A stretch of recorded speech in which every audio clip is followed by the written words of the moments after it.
I'm simultaneously scared out of my eyeballs, but also super grateful. And I want to tell you why, because I actually didn't think about this till recently, and it kind of surprised me that it took me this long. So what I'm talking about is AI and the fact that I've been seeing videos of like Paris on fire and they look pretty damn realistic. I've also been seeing UFO videos and they also look super realistic. Now this is just like a sign of the times, right? But do you understand that people didn't start using the internet like on a wide scale since like 1991. Like 1991 is when regular people started using the internet. So from 1991 to now 2024, there's roughly a 30-year window in which people were alive where you could actually trust what you saw on the internet. Like things that people created as like fakes, you immediately knew it was a fake in this 30-year window. So I'm scared because my children and your children, if you have children, are going to grow up in a world where we don't know if what we're seeing through the screen is real. And I'm incredibly grateful because I and you are part of the generation where, like, we actually could trust the internet to a degree. Things are going to become increasingly more insane, and especially when AI and VR, virtual reality, start to blend. Now, I've already accepted that a majority of people are going to fall under this like hypnotic rhythm and just be totally enraptured by this whole advent of like AI and VR. And if you're watching this video, it's probably because you have the potential to resist that hypnotic rhythm. The silver lining is that for those of us who are actually able to resist plunging ourselves into darkness, we are now going to be exposed to an environment that is going to give us the opportunity to develop legitimate superpowers. And I'll tell you what I mean.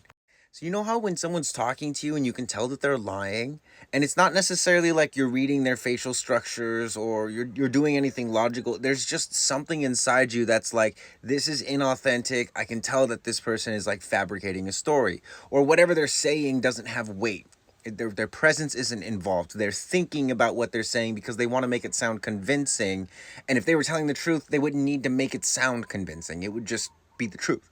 And right now, you can go on and look at AI videos and you can tell, yeah, that's a fake and that's not a fake. But not everyone can do that. And like I said, those videos are going to get better so that less and less people are actually able to tell the difference between a fake and an actual person. And the reason I'm sharing this is because now more than ever, it's so important to develop your senses, both physical and non-physical. Ancient texts would often describe the human body as having 10 gates. We've got 2 eyes, 2 nostrils, 2 ear holes, 1 mouth, 1 pee-pee hole, and 1 poo-poo hole. Now, these 9 gates lead to the external world, right? They're helping us perceive the world that's on the outside. But how do we perceive the world that's on the inside? Well, that's where the 10th gate comes in. That would be the pineal gland, which is like a tube going from your forehead to the occiput, which this is this shelf right here in the back of your head. Now, the way to develop this third eye is simply by participating with it. You have to like vibrate it, you have to touch it, you have to come into contact with it. And it's actually a lot easier than most people will make it out to be. First of all, you already have one, calcified as it may be. You already have one, so you don't have to like develop your third eye. You just have to cultivate a relationship with it. One of the most effective techniques for awakening the third eye actually lies in your breath. For the people that have done yoga, the Ujjayi breath sounds like this.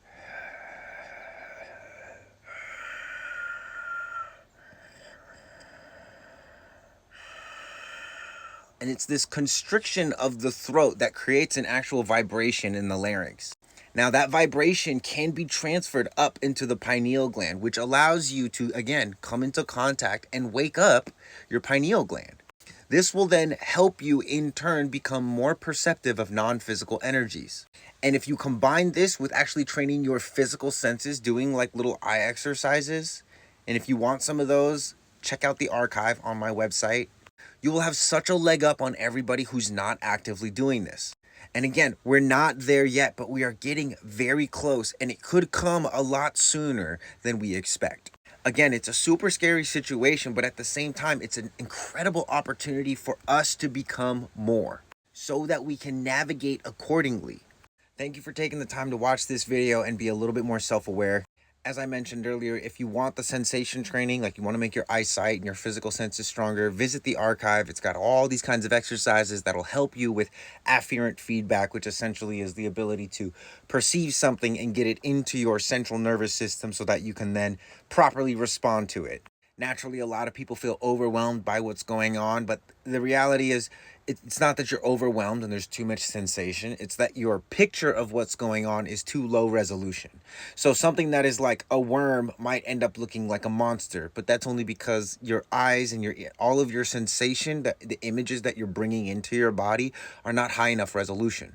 And this works just as well for this whole non-physical perception.